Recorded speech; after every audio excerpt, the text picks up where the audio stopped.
Hi, everyone, and welcome to the Network Marketing Magazine's 2017 September issue. It's on servant leadership. My name is Sean Murphy, and I'm going to spend the next 15 or so minutes with you talking about the characteristics of a servant leader. Now, these are the 10 characteristics that were created by Robert Greenleaf, a former AT&T executive who actually coined the phrase servant leader some years back. We're going to talk about the courage and the focus needed to become a servant leader. Because here's what I know. The people who are part of this powerful profession of network marketing, they have a serious desire to want to give. It's an opportunity that we have to be a part of something bigger than ourselves. And the thing is that we want to be able to create the success, have more success, be able to do more, have more, be more, and we want to be able to give more. This is a little bit of a paradigm shift because in order to have more, we need to receive more, and that's a challenge. And I do a training on addiction approval, and that's not for this conversation right now, but here's what I do know. I know that we want to serve.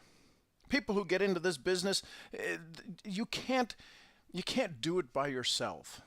There's a certain part of us, there's a certain part of the DNA that gets ignited, gets fired up and says, I want to serve. Here's the challenge. You also need reward, right? Recognition. Men and women die for it, babies cry for it. The challenge with being a servant leader is sometimes we want to serve, but we forget to lead. So we're going to talk about that. So who am I? Who is Sean Murphy? Well, I'm the founder of SeanGMurphy.com. And listen, I just want to invite you to get onto the mailing list there, the email list, so that you can be a part of private trainings like this and have more access to more powerful information. And some of my friends in the network marketing world, I get to bring to you through this site. So what have I done? I've been a speaker and mentor for 30 years. I've stood on stage in 30 plus countries, been translated into over 40 languages. I've built large organizations as a distributor. I've been vice president of an international sales company, a network marketing company that did 200 million a year. I'm a 2-time best-selling author on Amazon. One of the books is called Mom and Dadpreneurs. The other is called The Daily Difference. And I'm the founder and creator of Mental Profits. Your thoughts create your income. Who do I get to hang around? Well, let me ask you, do you know Jim Rohn? Well, his business partner, the gentleman down there in the beard, Mr. Kyle Wilson, actually was Jim's business partner for 18 years, responsible for probably a lot of the books that you have on your shelf from Jim. Back just to his, on the left looking at Kyle is Kelly Calabrese, over 10,000 people in her organization that she has. There I am. Gentleman behind me with his hand on my shoulder, Steve Fisher, 65,000 people in his organization. The gentleman just to the right of him is from the island of Mauritius. Number 4 distributor in his company. I mean, there's just amazing people. Scott Schilling is in that picture. Robert Helms, the number 1 podcast in real estate, the number 1 podcast. So these are my friends and who I get to hang around, who help me get better every day and teach me how to be a servant leader. There's us when we got our book and it became number 1 on Amazon. And I do international speaking and training. Here I am speaking at a local organization, an incredible company called Think Multifamily. But my point is all of this. I get to hang around with some amazing people. There's Mr. Mark Victor Hansen and his beautiful wife, Crystal. Not too long ago, got to spend about 7 hours, 8 hours with them in a private mastermind, about 15 of us. So let's have some fun, okay? I just wanted to let you know I've got some experience in what I'm about to share with you. What are we going to talk about? Well, here's the thing. We're going to cover the 10 characteristics that Robert Greenleaf talks about and how and what he said it takes to become a servant leader. I'm going to talk about how they fit into MLM, how we can use it. Now, MLM to me, remember, means what? Me loving more. And I'm going to talk about why it remains such a big challenge to build our own communities as we go through this process. And then I'm going to talk about what you can do, how you can do it, and what you can do to implement the steps right now that you already have. It's not about learning more. It's about using what you already got. So if you're okay with that, if you're ready to dive in, then let's do that. Grab a piece of paper and a pen because you're probably going to want to write this down. So Robert Greenleaf says that the first characteristic is about listening. Now we all understand the power of listening. I think it was Emerson said, maybe it was Thoreau. Thoreau said the problem with dialogue is most people think they have one. All too often it's monologues that bump into each other. What he says, Greenleaf says, the commitment to listen intently to others, to identify the will of a group and to clarify that will, also getting in touch with your own inner voice. Periods of reflection are essential to the growth and the well-being of a servant leader. So not only does he say to listen intently, but we have to take that time to listen to our own heart. How many of us listening right now have had that voice inside of us tell us we're supposed to do something and we didn't? We let this approval addiction that I do the training on teach us or drive us to do something so we could get the approval of somebody else, knowing full well we weren't listening to our own heart. So a servant leader is all about that, getting in touch with their own inner voice and listening. And it says there to identify the will of a group and clarify that will. Well, we call it what? What do we call it in network marketing? We call it our why. So if you can understand the power of listening, then here's the hard part. It's about being empathetic in that conversation. Being able to put ourselves in their shoes, right? Walk a mile in another man's shoes to understand his path. A servant leader strives to understand and empathize. People need to be accepted and be recognized for their special, unique spirits, using empathy with keen listening skills. See, sometimes it's not what they say, it's what they're not saying. It's not always how they say it, it's what that feeling is behind the conversation, right? When's the last time that you had a conversation that you could put yourself into their shoes? I've been blessed to stand on stages around the world, but one of the biggest blessings in my life is Michelle and my 13-year-old son, Mason, and I get to listen empathetically sometimes because I'm not 13. Sometimes I have to put myself in his shoes to understand where it is he is in life, and I got to tell you, sometimes it's not easy. So empathy is what Robert talked about next. And then this is a word that's not always used when we have conversations about business: healing. But yet we all talk about that. We want to help people in the 5 pillars of health, right? 6 pillars of spirituality's in the dead center for you, like it is for me, right? Finance, mental or physical, mental, society. What's the third one I'm thinking? 5th one. Society, mental, physical, family, right? So, and spiritual in the center. So we need to have healing on all of these. He says, heal one's self in their relationship to others. Look at that. See Murphy's Law. Anybody can do this. Heal oneself in their relationship to others. Many have broken spirits, emotional hurts.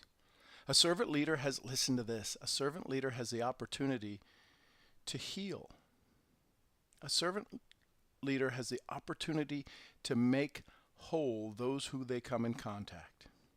Understand this search for wholeness is something they share along with you. Awareness, right? Reticular activating system. I talk about this all the time. What we focus on, we see, right? Where thoughts go, results follow. Self-awareness. Greenleaf observed this. Awareness is not a giver of solace. It's just the opposite. Listen to this. I love this. It is the disruptor and the awakener. Able leaders are usually sharply awake and reasonably disturbed. How many of your friends would say you're reasonably disturbed? I know a lot of my friends say that about me. We're not seekers after solace. We have our own inner serenity. Our goal is to do more, be more, have more.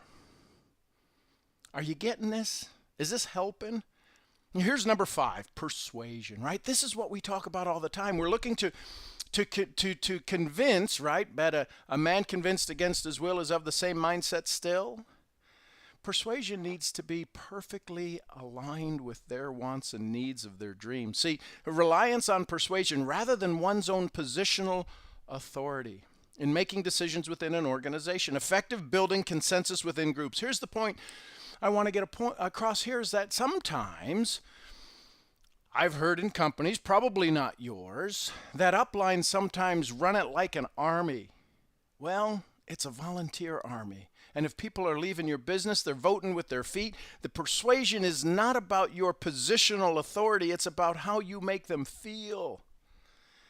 And more importantly, how you make them feel about themselves. So there's the first 5. Let's go through the second 5. Conceptualization. This is important because Greenleaf says nurture their abilities to dream great dreams. We talk about this all the time in this profession. We love the fact that we get to help people with their why. We get them to so excited about what they can do. Sometimes their dreams fall short. It's important that they think beyond the day-to-day realities, a servant leader does, must stretch their thinking to encompass broader-based conceptual thinking, reaching that delicate balance between conceptual thinking and day-to-day operational approach. If I were to ask you, what does your next 30 days look like? Could you show me? Could you tell me? Could you conceptually lay out what the day-to-day operating features are of your business for the next 30 days, 60 days, 90 days? We have a plan, right? Here's the challenge. All too often, we want what we want, but we never really put it down in writing. You've got to start to take this to the next level. A servant leader is the one that lays the roadmap for those that are following them. And if you've sponsored anybody, somebody's going to follow you. It's just the way it happens in this business. And in order to lead them forward, you have to have what? Foresight.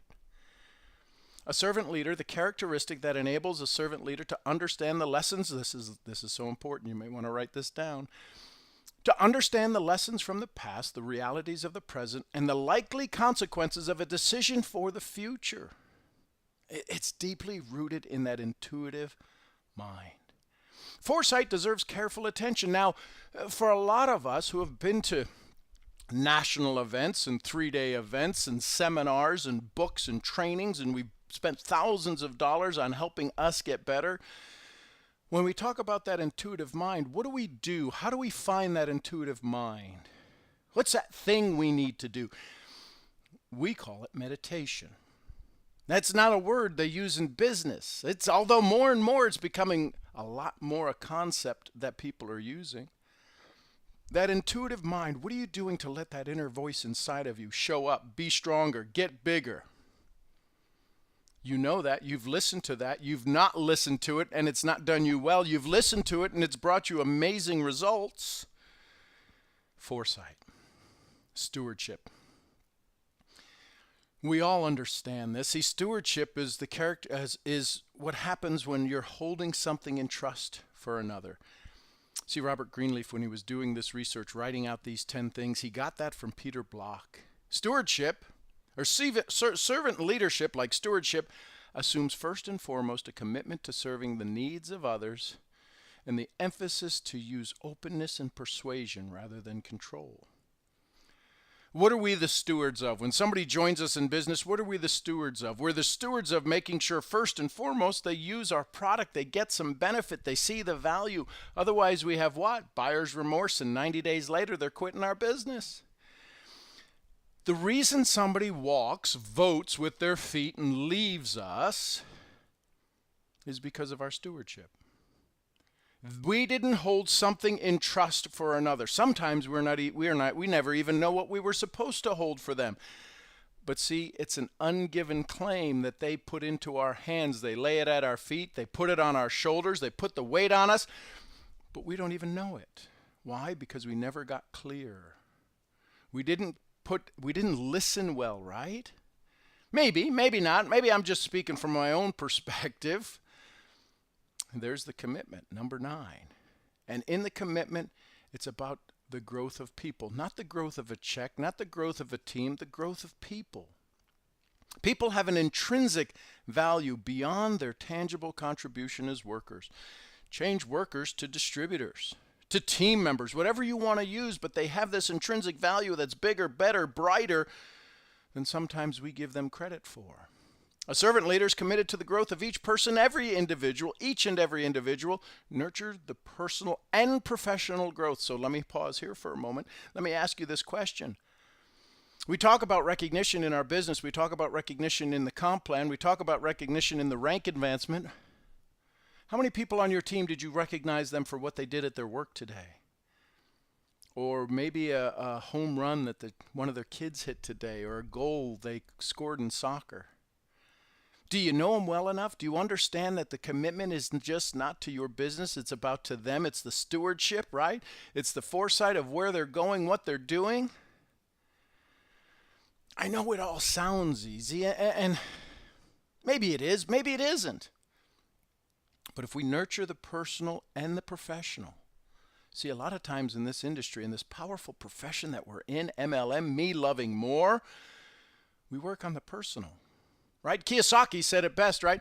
A network marketing company is a personal growth seminar series wrapped up with a comp plan. The bigger your check, the bigger you grew.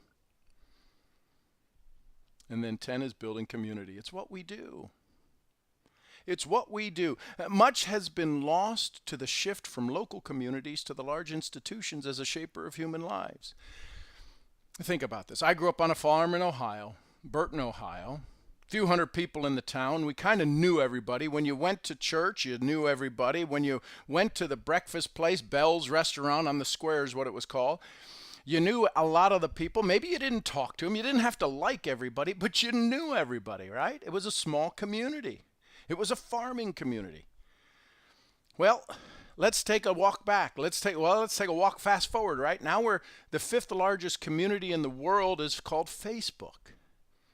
And so many people are spending tons of money to learn how to do the business on Facebook because they don't know how to do what? Maybe they don't know how to do the first 9. About attracting leads and building groups. Well, you can have a large community, and then the way you really monetize it, right? How about that word? We've all heard that before. We monetize it by putting them into groups. We put them into health groups. We put them into financial groups. We put them into weight loss groups. We put them into running groups. We put them into people who like to ride unicycles. So we went from small to big and now back to small again, because it's about shifting it from that large institution called confusion, called nobody says hello to each other at an airport anymore, back to building communities. What's your community? What does your community stand for? Do people know they're part of your community? Is this making sense? So there's the 10 characteristics. What is our business? What business are we in? Of course, we're in the people building business. Right? We focus on the outcome, not the income. We build communities, not commissions. It's about more conversations and less presentations. It's about teach more than you take, show more than you tell, believe more than you bash, and give to give, not give to get. I know they all make sense. The key is it's hard to do that. It's not the easiest thing. Here's a quote from Robert Greenleaf. He says, in saying what I have in mind, will I really improve on the silence? Man, we could do a whole training just from that one quote. He says, nothing in the world happens except at the initiative of a single person. Nothing in this world happens except at the initiative of a single person. So I have to ask you, are you that person? Do you know you can get better in certain areas? Do you know that you can do more, be more, have more? Do you know? Here's the thing. What's next? Review these 10 characteristics. Figure out where you're doing pretty good. What could you do better? Figure out where you're totally not doing well. You suck at it, right? There's a couple that I'm just horrible at. But now that I've reviewed these, I have a path to go forward. So here's my question for you. What do you do well? What can you do better? What do you have to start doing? Here's the hard one. This is the most difficult one. This is why I do a training on approval addiction. What do you have to stop doing? See, we're all addicted to certain things. We'll get up in the morning tomorrow and do it the same way we did it yesterday. We'll drive the same way to work we drove yesterday, see the same people. There's these approvals that we go through in life called the normal things in life. Well, my question to you is, what are those, if you stop doing one of them, might allow you to do one of the characteristics of that servant leader? If you are more the servant, know this, you must become the leader. Because if you're the servant without the leader, you're a what? You're a slave. A slave to those old habits, a slave to those old ideals and those old ideas. If you are a servant, become a leader. Add more to your leadership qualities. Sometimes we have to do this. Now, it's not information fasting, like going to get more information faster. This is about an information fasting. And what I'm talking about is stop with having to learn one more thing. I know you came here to learn this, but don't go to say, well, I need to learn all that. I would offer you this idea. You have this wealth of knowledge, this pool of information that resides already inside of you. Let that grow. Start to teach. I did a post on Facebook the other day. Stop learning and start teaching. Start with yourself. If you went back, and I was sitting with Scott Schilling the other day, and we were both talking about, we were going back, reviewing our notes before our mastermind, and I said, man, there's some things I wrote down I got to do. He said, yeah, me too. So go back. Ray Higdon says it best. All of the notes you've ever taken, listen carefully, are uncashed checks. Isn't that brilliant? I just absolutely love Ray, and all of his, just what him and Jessica are doing are amazing. But listen to that. Your notes are uncashed checks. We got a couple slides and we're finished here. The best way to find yourself is to lose yourself in the service of others. Who said that? Mahatma Gandhi. Pretty good person to follow, I'd guess, right? The best way to find yourself is to lose yourself in the service of others. See, if you're still learning and going out and start doing with what you already got, where you already are. So I want to thank you. You are an incredible servant leader. The world needs you. We need you. I need you. And I know that you're doing such an amazing job because I can promise you this. Last week, a smile showed up from somebody I didn't know. They just walked by and they smiled. They said hello. They probably didn't know they were going to do it, but they did because you know why? It's a smile that came from you. I don't know if you gave it to them the day before or the year before, but because you are an incredible servant leader, I can promise you this. Your smiles do show up for me. They do show up for my family, and for that I'm forever grateful. And here's one thing I will leave you with. They say this: never bet against a champion, because you will always lose. I know the world sometimes bet against you, and know the world will lose because you will make the world a better place. There's people who doubt you. Know that this community does not doubt you. You are absolutely amazing. You make the world a better place, and for that, I'm forever grateful. And I want to say this. My name is Sean Murphy, and I will see you where? At the next event. Till then, thanks so much, and bye for now.